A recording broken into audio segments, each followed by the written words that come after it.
नमस्कार साथियों, स्वागत है आप सभी का इस वीडियो में। आज हम देखने वाले हैं हिंदी विषय के विगत वर्षों में पूछे गए प्री डीएलएड और प्री बीएड के 7 अलग अलग प्रश्न पत्रों में से कुल 70 प्रश्नों को। याद रखिए, प्री डीएलएड और प्री बीएड में कुल 10 अंकों के 10 प्रश्न जो है वो पूछे जाते हैं। चलते हैं हमारे पहले प्रश्न की ओर, जो कि प्री डीएलएड 2025 का क्वेश्चन है। पहला प्रश्न है, संयुक्त व्यंजन है छ त्र ज्ञ स्र ढ़ श स स ह या य र ल व। सही आंसर हो जाएगा ऑप्शन नंबर ए, छ त्र ज्ञ और स्र। याद रखिए, संयुक्त व्यंजन वे व्यंजन होते हैं जो कि दो अलग अलग व्यंजनों के संयोजन से बनते हैं। यहाँ यदि हम लोग छ को देखें तो छ जो है वो क प्लस स से मिलकर बना हुआ है। यहाँ पर क जो है वो स्वर रहित अर्थात आधा है। त्र को देखेंगे तो ये त प्लस र से मिलकर बना हुआ है, यहाँ पर ये भी आधा है। य जो है वो ज प्लस य इससे मिलकर बना है, और स्र जो है वो सलजम का स आधा और प्लस र से मिलकर बना है। अगला यदि हम लोग देखेंगे तो इसमें ड़ और ढ जो है वो उत्क्षिप्त व्यंजन या फिर द्विगुण इसी को भी कहते हैं। इनकी संख्या वर्णमाला में 2 है। तीसरा ऑप्शन स स स ह जो है वो ऊष्म व्यंजन है, क्योंकि इनके उच्चारण करते समय ऊष्मा निकलती है। और य र ल व जो है ये अंतस्थ व्यंजन है। योजक चिन्ह को बताइए, तो सभी देख रहे होंगे, इसमें योजक चिन्ह जो है वो ऑप्शन नंबर डी जो है वो इसका सही आंसर है। और यदि हम लोग देखें, योजक का मतलब होता है जोड़ना। ये जो है दो शब्दों को आपस में जोड़ने का काम करता है, और द्वंद्व समास में इसका प्रयोग जो है वो होता है। इसके अलावा यदि हम लोग देखेंगे तो इसमें ऑप्शन नंबर ए में जो दिया है ये विस्मयादि बोधक चिन्ह है, दूसरा जो है वो प्रश्नवाचक चिन्ह है, और तीसरा जो है वो इन्वर्टेड कामा है। अगला प्रश्न यदि हम लोग देखेंगे, वर्णों के अनुसार उच्चारण समूह को क्या कहा जाता है, तो स्वर, व्यंजन, वर्णमाला या फिर शब्द। सही आंसर हो जाएगा ऑप्शन नंबर सी, वर्णमाला। याद रखिए, वर्णमाला को उच्चारण स्थान के हिसाब से जमाया गया है, जैसे कि कंठव्य, तालव्य, मूर्धन्य, इस हिसाब से इसको जमाया गया है। अगला प्रश्न है, निम्नलिखित में से कौन सा स्त्रीलिंग शब्द है, राम, रमा, रामा या फिर श्याम। सही आंसर हो जाएगा ऑप्शन नंबर बी जो है रमा, इसका सही आंसर है। शेष, राम, रामा, श्याम जो है वो पुल्लिंग के शब्द हैं। याद रखिए, सामान्य रूप से जब आकारांत शब्द आएगा तो वहाँ पर स्त्रीलिंग होने की संभावना रहती है।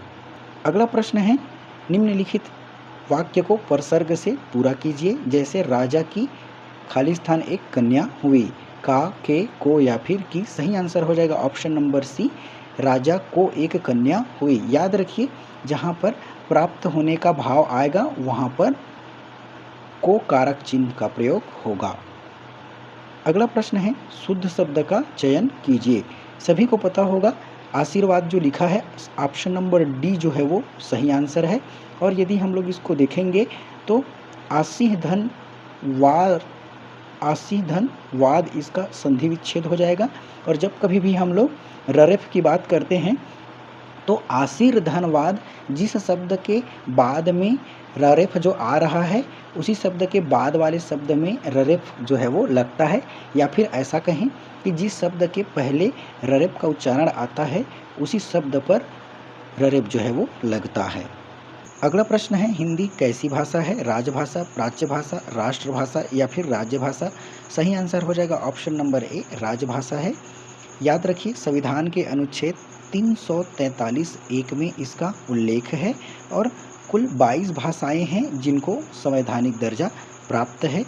14 सितंबर 1949 को हिंदी को भारत के राजभाषा के रूप में दर्जा दिया गया, और इसी कारण 14 सितंबर को राष्ट्रीय हिंदी दिवस मनाया जाता है। प्राच्य भाषा को यदि देखेंगे तो प्राचीन भाषा है, और राष्ट्रभाषा का अर्थ समझे तो राष्ट्र की भाषा।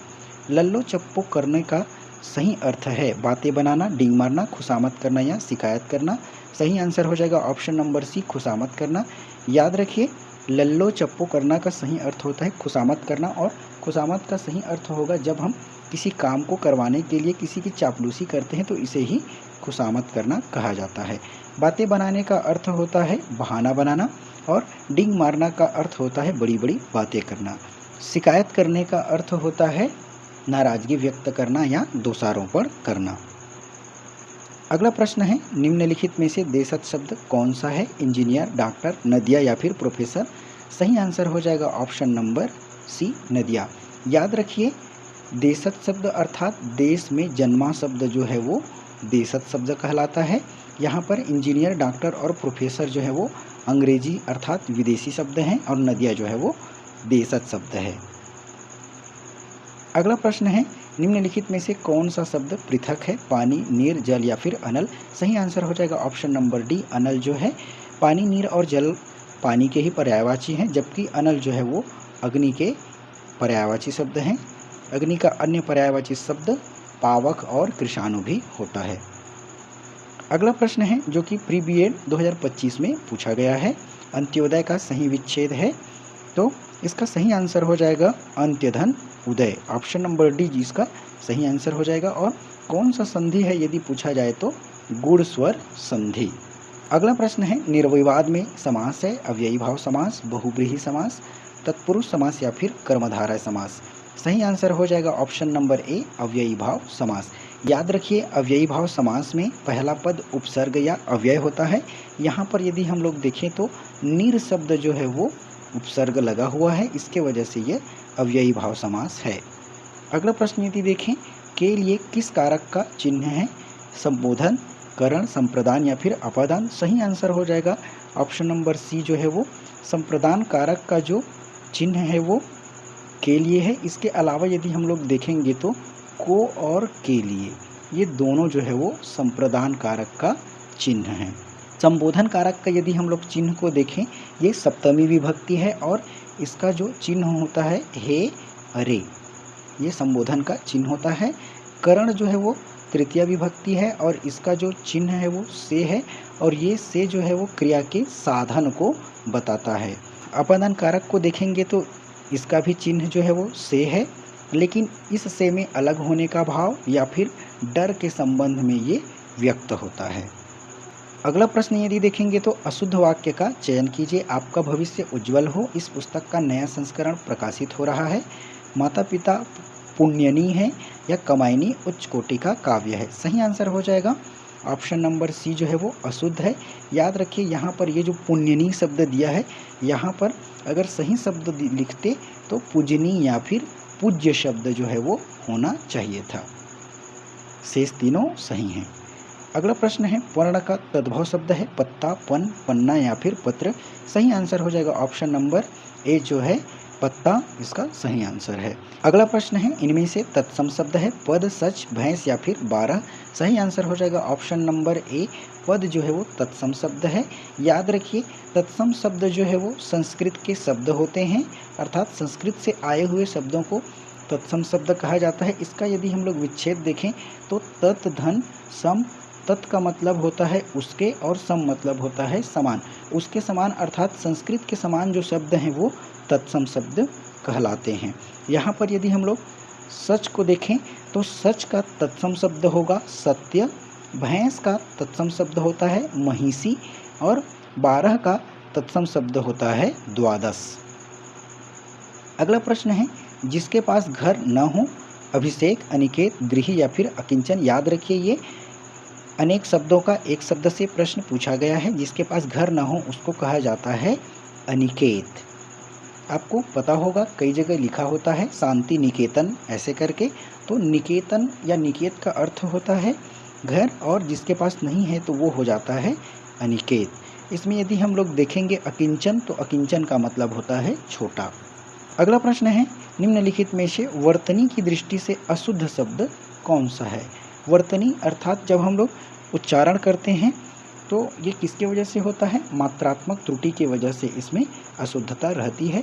संग्रहित, निरीक्षण, प्रौढ़ या फिर परिशिष्ट।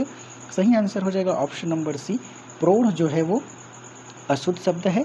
सही शब्द यदि हम लोग देखेंगे तो इसमें औ का मात्रा रहता, ये प्रौढ़ होता। अगला प्रश्न है, हिंदी भाषा का संबंध किससे है? अपभ्रंश, सौरसेनी अपभ्रंश, प्राकृत या फिर पश्चिमी प्राकृत।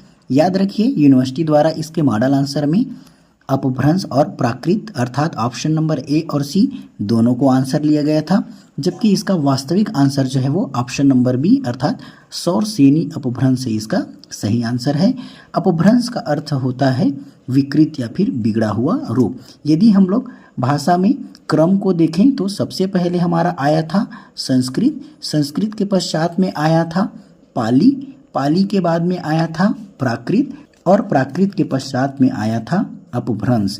इसी अपभ्रंश के अन्य भाग में आया सौरसेनी अपभ्रंश, जिसके तहत पश्चिमी हिंदी का जो है वो उद्भव हुआ था। अगला है मुख्य क्रिया के अर्थ को कौन सी क्रिया स्पष्ट और पूर्ण करती है? नामबोधक, प्रेरणार्थक, सहायक या फिर नाम धातु। सभी को पता होगा कि मुख्य क्रिया के अर्थ को स्पष्ट और पूर्ण करने वाला जो क्रिया है वो सहायक क्रिया है। इसी से ही कोई भी वाक्य जो है वो स्पष्ट और पूर्ण होता है। जैसे राम साइकिल चलाता है, तो यहाँ पर चलाना जो है वो मुख्य क्रिया है और है जो है वो सहायक क्रिया है। तो नाम बोधक जो है, तो नाम बोधक जो है वो संज्ञा या विशेषण में प्रत्यय लगाकर बनाया जाता है। जैसे बात शब्द है, तो बाद में यदि हम लोग प्रत्यय लगा दिए तो बात से हो जाएगा बतियाना, लात से हो जाएगा लतियाना। ये जो है वो नाम बोधक है। प्रेरणार्थक में दूसरों से कार्य करवाने के लिए प्रेरित किया जाता है। जैसे पढ़ना से पढ़वाना या लिखना से लिखवाना। और नाम धातु में संज्ञा या विशेषण शब्द में एक और अन्य क्रिया जुड़ जाता है, जैसे लाठी मारना, अर्थात लाठी मारना, ये नाम धातु का उदाहरण है। अगला प्रश्न है जो कि डीएलएड 2024 से पूछा गया है। निम्नलिखित में से कौन सा पुल्लिंग शब्द है? गंगा, लक्ष्मी, दुर्गा या राम? सही आंसर हो जाएगा ऑप्शन नंबर डी जो है वो राम। अगला प्रश्न है निम्नलिखित में से कौन सा दिन का विलोम शब्द है? दिवस, रात, वारिस या फिर कमल? सही आंसर हो जाएगा ऑप्शन नंबर बी, रात जो है वो दिन का विलोम अर्थात उल्टा शब्द है। दिवस के लिए यदि हम लोग बोलेंगे तो दिवस का विलोम शब्द जो हो जाएगा रात्रि हो जाएगा। यहाँ पर एक प्रकार का पेयर बनता है, दिन का रात तो दिवस का रात्रि। अगला प्रश्न है निम्नलिखित में से कौन सा गाय का पर्यायवाची शब्द है? अर्थात गाय को और किस अन्य नाम से जाना जाता है? याद रखिए पर्यायवाची का एक अन्य नाम समानार्थी है, अर्थात उसी के समान अर्थ देने वाला शब्द। तो इसमें है बैल, धेनु, बिल्ली या फिर मरकट। सही आंसर हो जाएगा ऑप्शन नंबर बी, धेनु गाय का पर्यायवाची शब्द है। बैल का यदि हम लोग देखेंगे तो बैल का पर्यायवाची शब्द जो है वो वृषभ है और मरकट का अर्थ जो होता है वो बंदर होता है। अगला प्रश्न है निम्नलिखित में से प्रत्यय से युक्त शब्द है, अर्थात कौन सा शब्द है जिसमें प्रत्यय लगा हुआ है? महावीर, गंगा, सोना या पानी? याद रखिए प्रत्यय जो है वो शब्द के अंत में लगाए जाते हैं और यहाँ ऑप्शन नंबर ए अर्थात महावीर इसका सही आंसर है। अगला प्रश्न है निम्नलिखित में से देशज शब्द कौन सा है? डॉक्टर, इंजीनियर, मास्टर या पगडंडी? इसके पहले भी हम लोग देखे हैं देश में जन्मा शब्द देशज। यहाँ पर डॉक्टर, इंजीनियर और मास्टर जो है वो विदेशी शब्द हैं। सही आंसर हो जाएगा ऑप्शन नंबर डी, पगडंडी। अगला प्रश्न है निम्नलिखित शब्दों में से सर्वनाम शब्द नहीं है ऐसा बोला है? वह, आप, तुम, हम। इसमें से यदि हम लोग देखेंगे सर्वनाम वे शब्द होते हैं जो संज्ञा के बदले में आते हैं और इसमें हम लोग देखेंगे तो वह तो है, आप भी है, तुम भी है और हम भी है। इसमें सभी के सभी शब्द जो है वो सर्वनाम शब्द हैं और ये जो प्रश्न थे ये विलोपित होने वाले प्रश्न हैं क्योंकि इसमें सभी ऑप्शन सर्वनाम के हैं। अगला प्रश्न जो है निम्नलिखित शब्दों में से तत्सम शब्द है गौ, कौवा, कार या फिर गाय? इसमें से तत्सम शब्द हम देखे थे जो संस्कृत से आए हुए शब्द हैं वो तत्सम शब्द होते हैं। तो इसका सही आंसर हो जाएगा ऑप्शन नंबर ए, गौ शब्द जो है वो तत्सम शब्द हैं। शेष जो है कौवा, गाय जो है वो तद्भव शब्द हैं। कौवा का तत्सम रूप यदि देखेंगे तो काक जो है वो होता है और गाय का तत्सम रूप स्वयं गौ है। किताब जो है वो अरबी भाषा का शब्द है। अगला प्रश्न है भाषा की सबसे छोटी इकाई कौन सी है? वर्ण, शब्द, वाक्य या फिर संधि? सही आंसर हो जाएगा ऑप्शन नंबर ए, वर्ण। याद रखिए वर्ण भाषा की सबसे छोटी इकाई है और इसके और खंड या टुकड़े नहीं किए जा सकते। इसको अन्य यदि हम लोग देखें तो अक्षर भी करते हैं। यहाँ पर यदि हम लोग देखें तो क्षर का अर्थ क्षरण अर्थात टूटने से है, लेकिन जब ये अ लग जाता है तो अक्षर अर्थात इसका क्षरण नहीं होता, अर्थात इसको और टुकड़ों में तोड़ा नहीं जा सकता। अगला प्रश्न है, निम्नलिखित में से कौन सा शुद्ध शब्द है? स्कूल, स्कूल, स्कूल या स्कूल? सही आंसर सभी को पता होगा, ऑप्शन नंबर बी जो है वो इसका सही आंसर है। सी में छोटा ऊ का मात्रा होने के कारण वो अशुद्ध है। अगला प्रश्न है जो कि बीएड 2024 में पूछा गया था। तत्सम शब्दों का मूल स्रोत क्या है? अभी हम लोग देख रहे थे तत्सम, तत्, धन, सम अर्थात उसके समान मतलब संस्कृत के समान। तो तत्सम जो शब्द हैं वो उनका मूल स्रोत संस्कृत है, अर्थात ऑप्शन नंबर सी। अगला प्रश्न है, शब्द का अर्थ बोध कराने वाली शक्ति है? शब्द शक्ति, रस, छंद, अलंकार? सही आंसर हो जाएगा ऑप्शन नंबर ए, शब्द शक्ति। शब्द शक्ति से शब्द के अर्थ का बोध होता है। यदि देखें तो ये 3 प्रकार के होते हैं, अभिधा, लक्षणा और व्यंजना। अगला विकल्प में हम देखें तो रस के कुल 9 प्रकार बताए गए हैं, एक अन्य 10वां वात्सल्य रस को भी जोड़ा गया है। छंद का अर्थ होता है छानना और अलंकार काव्य की शोभा बढ़ाने वाले तत्व को कहा जाता है। अगला प्रश्न है, इनमें से कौन सी जातिवाचक संज्ञा से भाववाचक संज्ञा बनाई गई है? बुढ़ापा, कठोरता, सजावट या फिर अपनापन? सही आंसर हो जाएगा ऑप्शन नंबर ए, बुढ़ापा। याद रखें बूढ़ा शब्द जो है वो जातिवाचक संज्ञा है और इसमें पा प्रत्यय लगाकर भाववाचक संज्ञा बनाई गई है, बुढ़ापा अर्थात बूढ़ा होने का भाव। अगला प्रश्न है, हिंदी किस भाषा परिवार की भाषा है? ऑस्ट्रिक, द्रविड़, चीनी, तिब्बती या भारोपी? सही आंसर हो जाएगा ऑप्शन नंबर डी, भारोपी जो है इसका सही आंसर है। याद रखिए इसे ही भारतीय प्लस यूरोपीय भी कहा जाता है। कहीं कहीं आपको इंडो यूरोपी शब्द जो है वो देखने के लिए मिलेगा। अगला प्रश्न है, यथार्थ में कौन सा संधि है? गुण, वृद्धि, दीर्घ? तो यथार्थ का संधि जो है वो यथाधन अर्थ हो जाएगा और इस हिसाब से इसका संधि जो है वो दीर्घ स्वर संधि हो जाएगा। अगला प्रश्न है, भूतकाल के कितने भेद हैं? 11, 12, 8 या फिर 6? सही आंसर हो जाएगा ऑप्शन नंबर डी जो है वो 6 भेद होते हैं। कौन कौन से? तो सामान्य भूत, आसन्न भूत, पूर्ण भूत, अपूर्ण भूत, संदिग्ध भूत और हेतुमद भूत। ये 6 प्रकार के भूतकाल के भेद हैं। अगला यदि देखेंगे तो किस शब्द में उपसर्ग का प्रयोग हुआ है? पढ़ाई, उपकार, लाभदायक या फिर अपनापन? याद रखिए उपसर्ग का अर्थ होता है शब्द के पहले लगने वाला शब्द। यहाँ पर ऑप्शन नंबर बी उपकार में जो है वो उपसर्ग लगा हुआ है। कौन सा उपसर्ग लगा हुआ है? तो उपसर्ग जो है वो लगा हुआ है। शेष में यदि देखेंगे तो इसमें आई प्रत्यय लगा है, इसमें दायक लगा है और इसमें पन।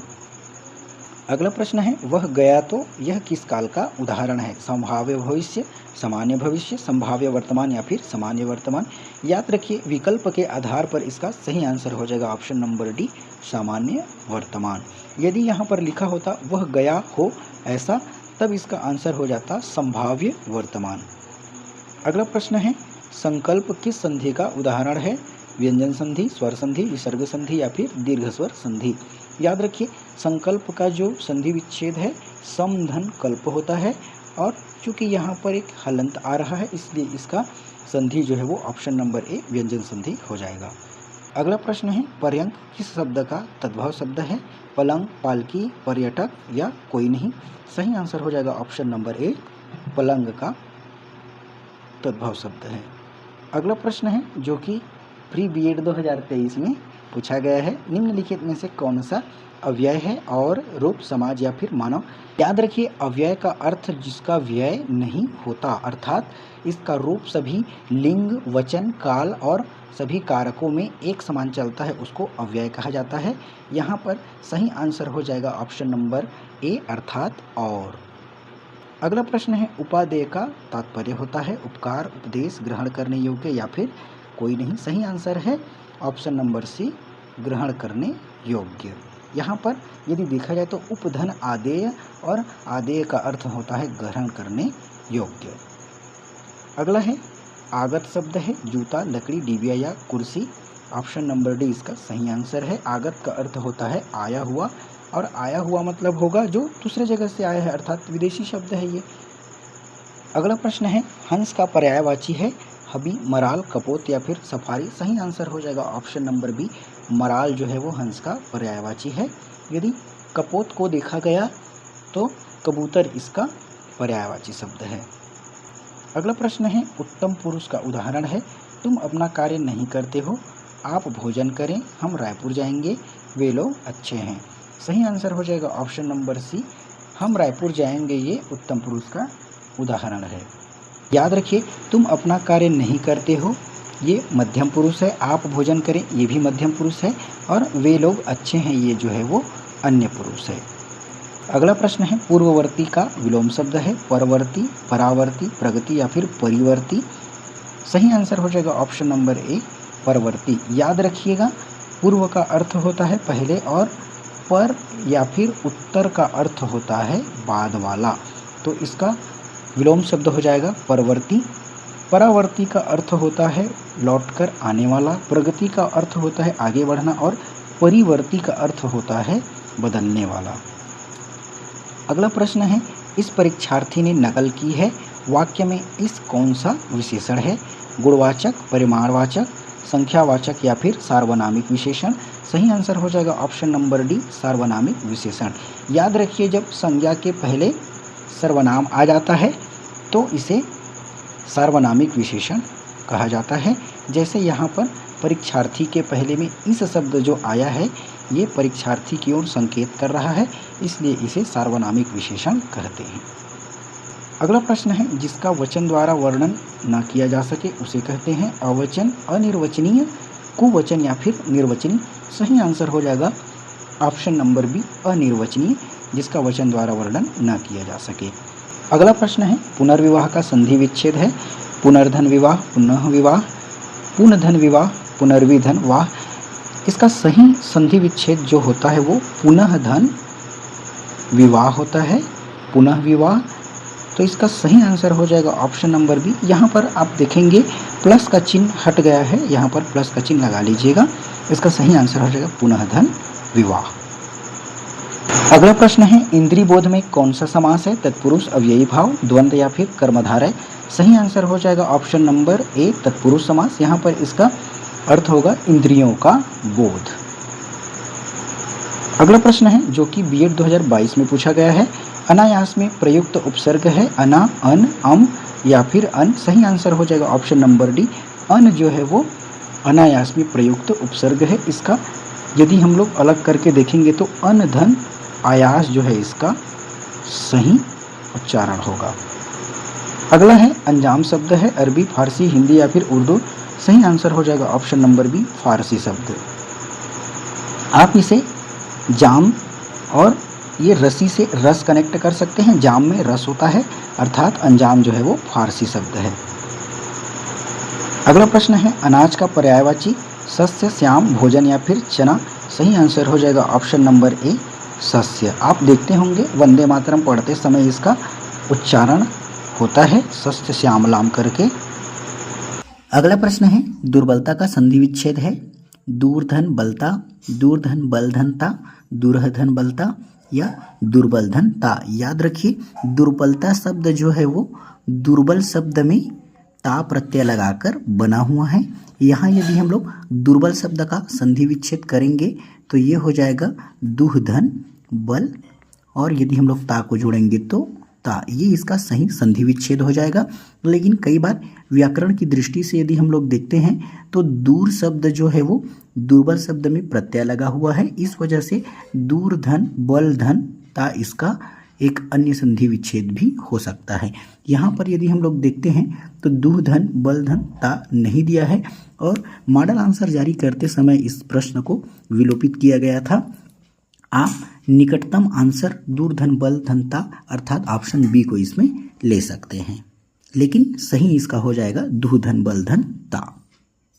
अगला प्रश्न है, वैचारिक में प्रयुक्त प्रत्यय है ऋक, क, इक या फिर डी में एक। सही आंसर हो जाएगा ऑप्शन नंबर सी, इक प्रत्यय जो है वो लगा हुआ है। याद रखिए, इनका मूल शब्द जो है वो विचार जो है ये है, और विचार में इक लगाने से बनता है वैचारिक। जब कभी भी इक प्रत्यय लगता है तो सबसे पहला शब्द का जो मात्रा जो है वो बदल जाता है। जैसे इतिहास धन इक बराबर हो जाता है ऐतिहासिक। अगला प्रश्न है, उपनयन शब्द में कौन सा समास है? बहुब्रीहि, द्वंद्व, अव्ययी भाव या फिर कर्मधारय। सही आंसर हो जाएगा ऑप्शन नंबर सी, अव्ययी भाव। चूँकि यहाँ पर नयन शब्द में उपसर्ग लगा हुआ है और जब कभी भी उपसर्ग लगता है तो वहाँ पर बहुब्रीहि भाव समास रहता है। अगला प्रश्न है, जिसका मन शांत हो उसे कहा जाता है शांत, सुशांत, निशांत या फिर शांत चित्त। सही आंसर हो जाएगा ऑप्शन नंबर डी, जिसका मन शांत हो उसे शांत चित्त कहते हैं। निशांत का यदि अर्थ देखेंगे तो निशा का अंत अर्थात रात्रि का अंत अर्थात सुबह का आना होता है। अगला प्रश्न है, क्रमशः स्नेह और जतन शब्द हैं तो तत्सम और उद्भव, आगत और तद्भव, तद्भव और देशज और आगत। सही आंसर हो जाएगा ऑप्शन नंबर ए, तत्सम और उद्भव। याद रखिए इसमें से जतन जो है वो यत्न शब्द से बना हुआ है जो कि इसका तत्सम रूप है। अगला प्रश्न है, हाड़ कांपने वाली सर्दी से आशय है होंठ कांपने वाली, हाथ कांपने वाली, सिर कांपने वाली या फिर हड्डी कांपने वाली सर्दी। सही आंसर हो जाएगा ऑप्शन नंबर डी, हड्डी कांपने वाली सर्दी। हाड़ का अर्थ ही होता है हड्डी। अगला प्रश्न है, सृजनात्मक शब्द है क्रिया, संज्ञा, विशेषण या फिर क्रिया विशेषण। सही आंसर हो जाएगा ऑप्शन नंबर सी, विशेषण जो है वो सृजनात्मक शब्द है। सृजनात्मक शब्द का अर्थ होता है जिससे नए शब्द बनते हैं। जैसे हमने कहा लड़का तो ये शब्द है, लेकिन जब हमने कहा कि अच्छा लड़का तो इससे एक नया शब्द बन गया।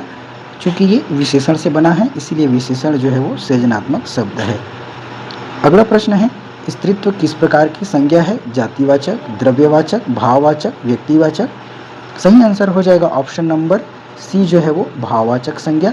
याद रखिए स्त्री में त्व प्रत्यय लगाकर स्त्रीत्व बना है इसलिए यहाँ पर ये भाववाचक संज्ञा है। और ऐसे जैसे मातृत्व और पितृत्व जैसे शब्द आएंगे तो यहाँ पर ये भाववाचक संज्ञा रहेगा। अगला प्रश्न है, चतुर्भुज में समास है बहुब्रीहि, द्विगु, अव्ययी भाव या कर्मधारय। इसका सही आंसर हो जाएगा ऑप्शन नंबर ए, बहुब्रीहि। याद रखिए चतुर्भुज अर्थात चार भुजाओं वाला अर्थात भगवान विष्णु। बहुब्रीहि समास में दोनों पद प्रधान नहीं होते, इसमें किसी तीसरे पद की प्रधानता होती है। यहाँ देखते हैं तो चतुर्भुज का जो आशय है भगवान विष्णु से लिया जा रहा है। साथ ही यदि हम लोग देखेंगे तो चूँकि इसमें संख्या लगा है इसलिए ये द्विगु समास भी है, लेकिन सर्वाधिक उपयुक्त आंसर यहाँ पर बहुब्रीहि है। अगला प्रश्न है, उन्नति में कौन सा उपसर्ग है? उत, उन, उ या फिर अ। सही आंसर हो जाएगा ऑप्शन नंबर ए, उत। अगला प्रश्न है, समुद्र का पर्यायवाची शब्द है जलज, पयोद, पयोज या फिर जलधि। सही आंसर हो जाएगा ऑप्शन नंबर डी, जलधि। इसमें यदि हम लोग देखेंगे जल, धन, धी और धी का अर्थ होता है धारण करने वाला। जो जल को धारण करता है उसे ही क्या कहा जाता है? समुद्र कहा जाता है। यहाँ पर यदि हम लोग देखेंगे जलज जो है तो जल, धन, ज अर्थात जल में जन्म लेने वाला जैसे कि कमल। यदि देखेंगे पयोद तो पयः, धन, द ये विसर्ग संधि है। इस द का अर्थ होता है देने वाला। पय मतलब पानी देने वाला को क्या कहा जाता है? बादल कहा जाता है। और ये जो पयोज है ये भी पयः, धन, ज अर्थात जल में जन्म लेने वाला अर्थात कमल।